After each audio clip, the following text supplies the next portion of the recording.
जय देव जय देव जय देव जय शिव मार्तंडा.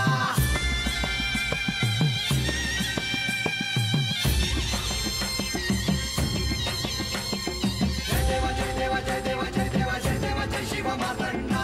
हरिवर्धन मल्हारी तुझी प्रचंडा. अगडतून नगारा सोन्याची जेजुरी देव गेले जेजुरा निळा घोडा.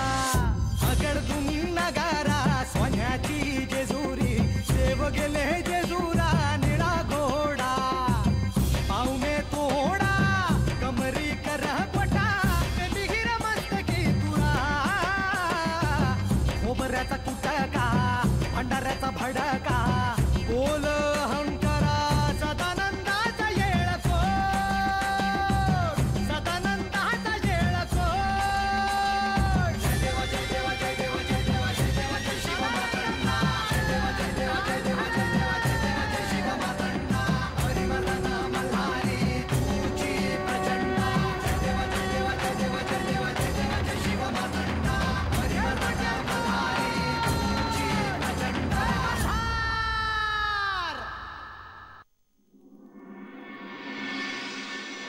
माझ्या शिष्येचा इच्छापूर्तीचा क्षण आता जवळ आला. श्री खंडेरायांचं बानूकडे जाणं न्याय्य ठरण्याचा एकच मार्ग आहे, तो म्हणजे सारीपाट.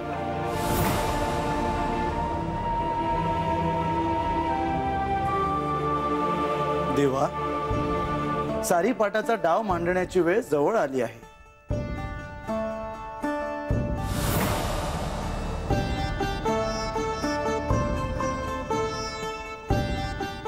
याचा अर्थ कैलासाहून जो सारीपाट मागवला आहे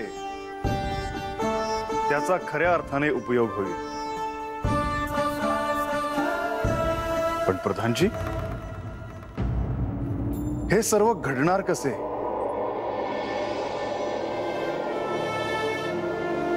सांगा मुनिवर.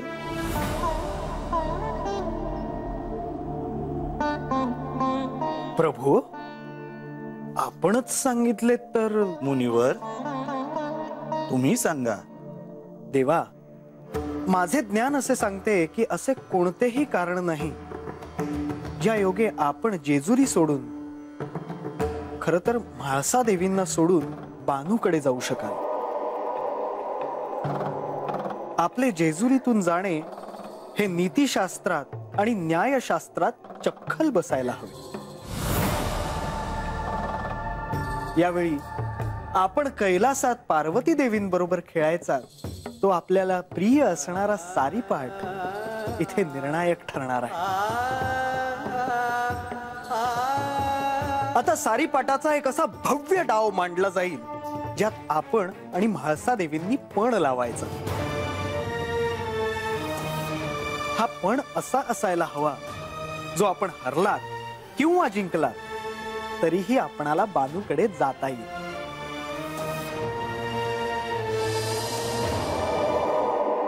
परंतु मुनिवर, एक महत्वाची अडचण आहे. म्हाळसा देवींना सारीपाटाच्या या भव्य खेळासाठी कौशल्याने तयार करावं लागेल.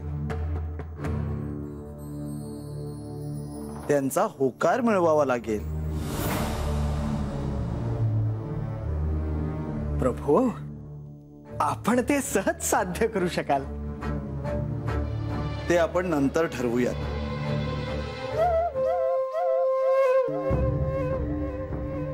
ब्रह्मऋषी, ह्या क्षणी मला आपले सहाय्य हवे आहे.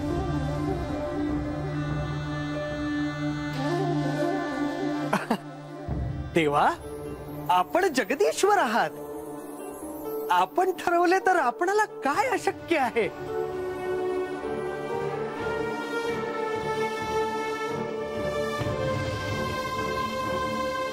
आपण आज्ञा करावी देवा.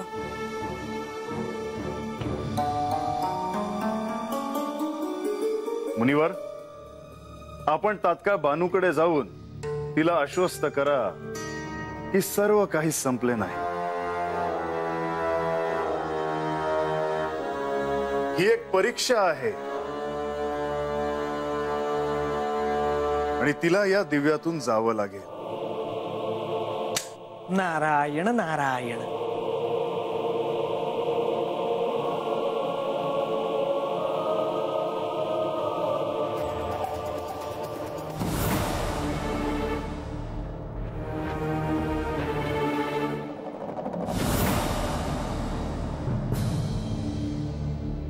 ओम श्री मार्तंड भैरवाय नमः.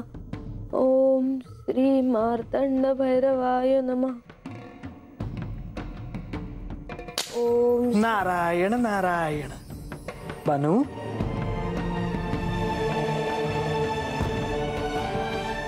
महाराज.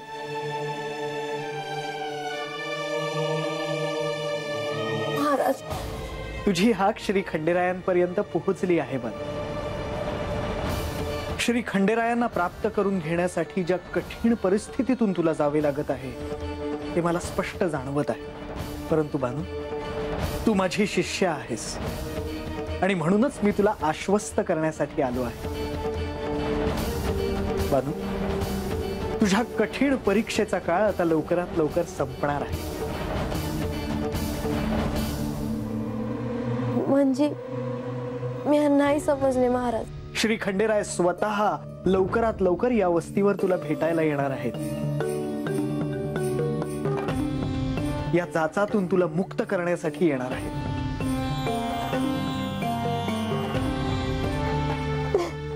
मला ठाव होतं महाराज, माझं देव मला असं कधीच एकलीला सोडून जाणार नाही. होय बानू, एका अर्थाने तुझ्या कठीण परीक्षेचा काळ आता संपणार आहे. तेव्हा आता नव्या जोमाने नवीन आव्हानांना तोंड द्यायला सिद्ध हो. श्री खंडेरायांच्या स्वागतासाठी सज्ज हो. शुभम भवतु.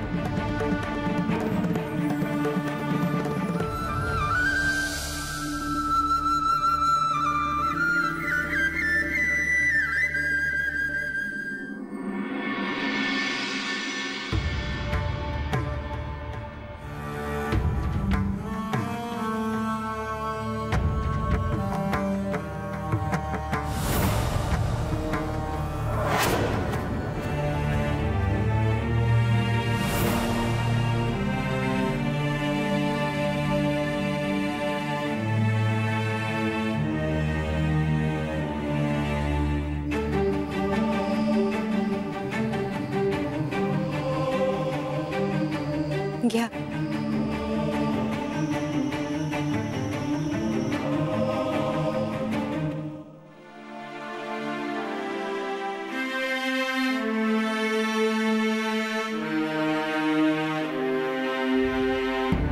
श्री खंडेरायांनी राजसभेचं कामकाज सोडून असं जायला नको होतं.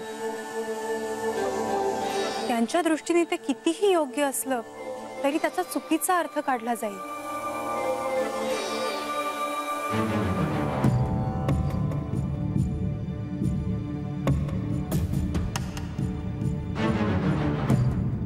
जर तुम्हाला खरं कारण कळलं तर आश्चर्य वाटेल.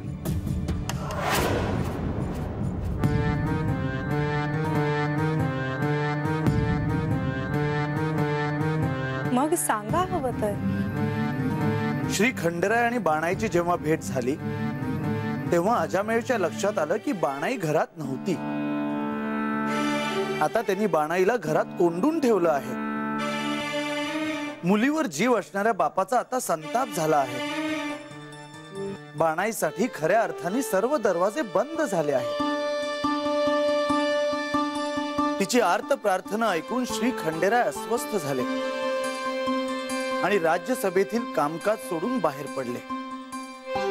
आता पुन्हा या साऱ्याचा म्हाळसा देवी काय अर्थ लावतील हाही प्रश्नच आहे. म्हणूनच आम्ही श्री खंडेरायांचं इथून बाणाईकडे जाणं न्याय्य कसं होईल यावर मार्ग शोधून काढला आहे. मलाही ऐकायला आवडेल. सारीपाटाचा डाव मांडला जाईल आणि श्री खंडेराय त्यांच्या बाजूनी पण लावतील. याचा अर्थ जेजुरीत सारीपाटाचा खेळ रंगणार तर.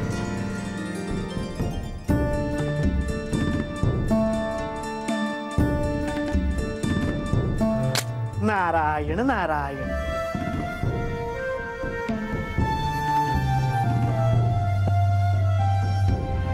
श्री खंडेरायांनी सोपवलेले कार्य मी पार पाडून आलो आहे.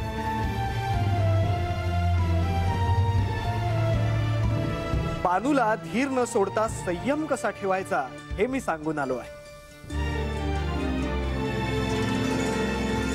मुनिवर, यानंतर तुमच्यावर मी एक खूप महत्वाचं कार्य सोपवतो आहे.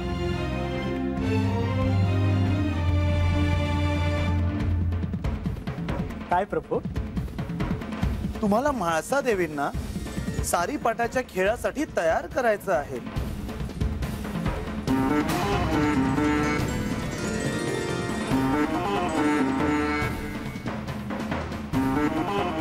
आणि हा खेळ सर्व प्रश्नांचं उत्तर कसं आहे हे त्यांना समजावून द्यायचं आहे.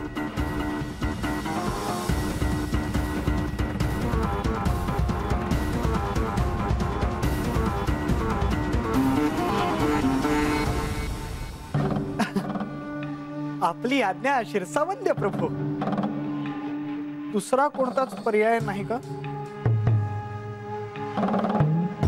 यातून सुटका नाही मुनिवर.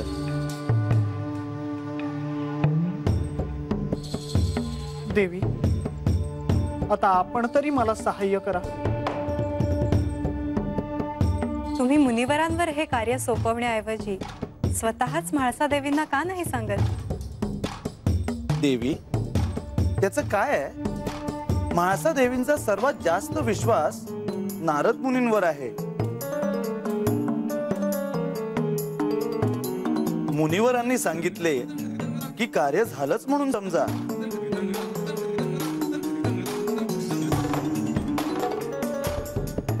नारायण नारायण. भृगुऋषी, तुम्ही असं म्हणाले होते की हे शिवतत्व आहे, ते हृदयाशी जपून ठेवावे. मला शिवतत्व अजून समजले नाही का? सगळं ब्रह्मांड साक्षी आहे की माझ्या हृदयात यांचाच निवास आहे. आणि माझी काय इच्छा आहे केवळ एवढीच की यांचे प्रेम मला हवे आहे. ते केवळ माझेच राहावे. एवढी छोटीशी इच्छा सुद्धा मी ठेवू शकत नाही. कैवल्याचा, निरेच्छेचा परमोच्च क्षण मला आता नाही अनुभवायचा. मला माझा संसार प्रिय आहे.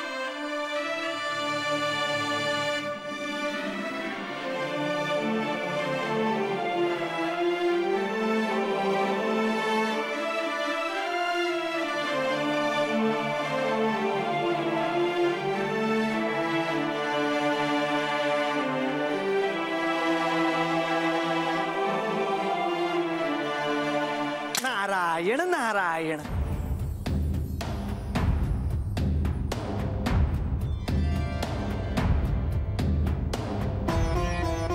या देवी सर्वभूतेषु शांती रूपेण संस्थितः यशं देहि मां देहि. श्री म्हाळसा देवी नमोस्तुते. नमो देव्यै महादेव्यै शिवायै सततं नमः. नमः प्रकृत्यै भद्रायै नियता प्रणता स्मता.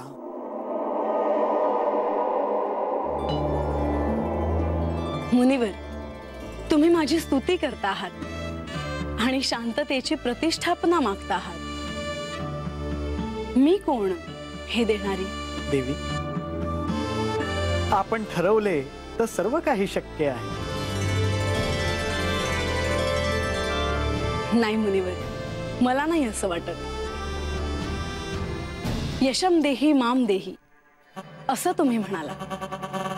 तुम्हाला कोणत्या कार्यासाठी यश हवे आहे? हाती तुम्ही आता कोणते कार्य घेतले आहे?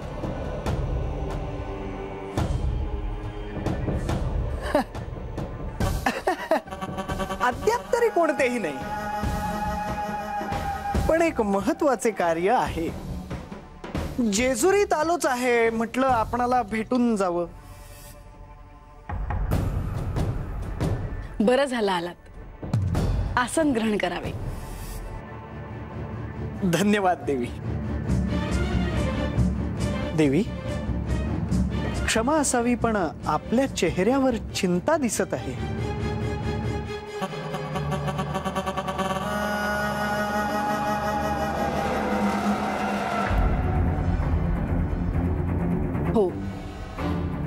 तुमच्यापासून कसं लपून राहणार ब्रह्मर्षी? देवी, आपण कोणतीही समस्या सोडवण्यासाठी समर्थ आहात, पण आपली चिंता दूर करण्यासाठी मी आपणाला काही क्षुद्र सहाय्य करू का?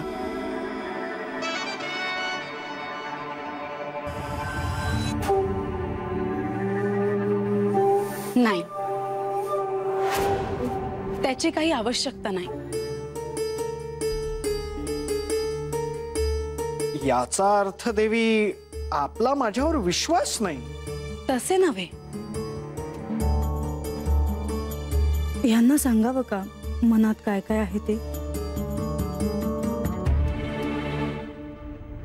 देवी, आपण जेजुरी गडाची शोभा आहात. आपल्या चेहऱ्यावर अशी चिंता शोभत नाही. तुम्ही माझा विश्वास याआधी जिंकला आहे म्हणून सांगते. आता कार्य सोपे होईल. हे आदिशक्ती, मी जी मुत्सद्देगिरी करतो आहे त्यासाठी भविष्यात तुम्ही मला क्षमा करा. मुनिवर, आमच्या उभयतांच्या आयुष्यात तिसरं कोणीतरी आहे. कोण आहे ते कळत नाही. ती बानूच असावी. जोपर्यंत ती आहे तोपर्यंत आमचा संसार सुखाचा होणे नाही. ह्यांचं माझ्यावर प्रेम आहे, हे माझी काळजी घेतात. मला जे जे हवंय ते ते मला यांनी दिलंय. आयुष्यात मला कशाचीच कमी नाही. पण हीच सल आहे की हे पूर्णपणे माझे नाहीत. प्रत्येक वेळी असा क्षण येतो की सत्य मला समजणार आणि अचानक ते चित्र चांगलं कसं दिसतं. कधी कधी मला माझीच भीती वाटते की यांचं जर खरंच कोणा दुसऱ्यावर प्रेम असेल आणि या सत्याला मला सामोरं जावं लागलं तर मी काय करेन? सर्वनाश करेल सगळ्यांचा. राख रांगोळी होईल. संपून जाईल सगळं.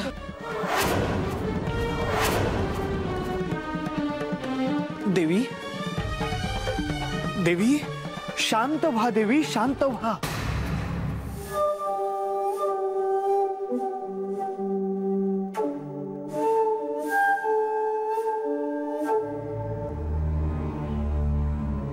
देवी,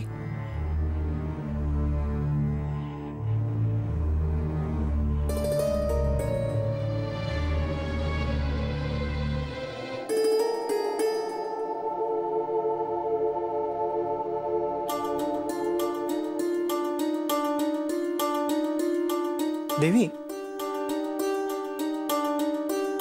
ही समस्या सोडवणं खूप सोपं आहे देवी.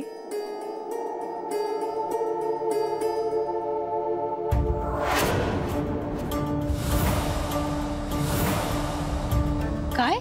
हो देवी, आपण इतकं दुःखी होण्याचं काहीच कारण नाही. ही चिंता दूर करणं इतकं सोपं आहे? हो देवी. तुम्ही बसा बघू आधी. नाही, नको. तुम्ही इतकं महत्वाचं सांगता आहात. सांगा, काय उपाय आहे? देवी, तुमच्या हातात या प्रश्नाचं उत्तर आहे. तुमच्या हातात यशाचं रहस्य आहे. मुनिवर, स्पष्ट सांगा. देवी, या पृथ्वीवर आपण एकमेव आहात ज्यांना इतका उत्तम सारीपाट खेळता येतो. तुमचं कौशल्य निर्विवाद आहे. मुनिवर, नक्की तुम्हाला काय सांगायचे आहे? देवी, श्री खंडेराय सांब सदाशिव आहेत, भोळे आहेत. आपण भव्य सारीपाटाचा डाव मांडा आणि त्यात त्यांना पराभूत करा. त्याने काय होईल? तुम्ही या खेळात तुम्हाला जे हवं आहे ते मिळवण्यासाठी पण लावू शकता.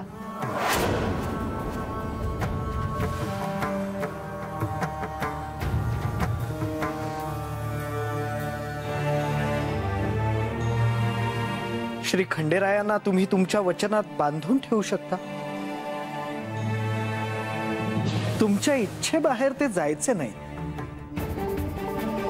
आणि तसे ते शब्दाचे आणि वचनाचे पक्के आहेत. सारांश, त्यांच्या आयुष्यातून तुम्ही बानूला कायमच दूर करू शकता.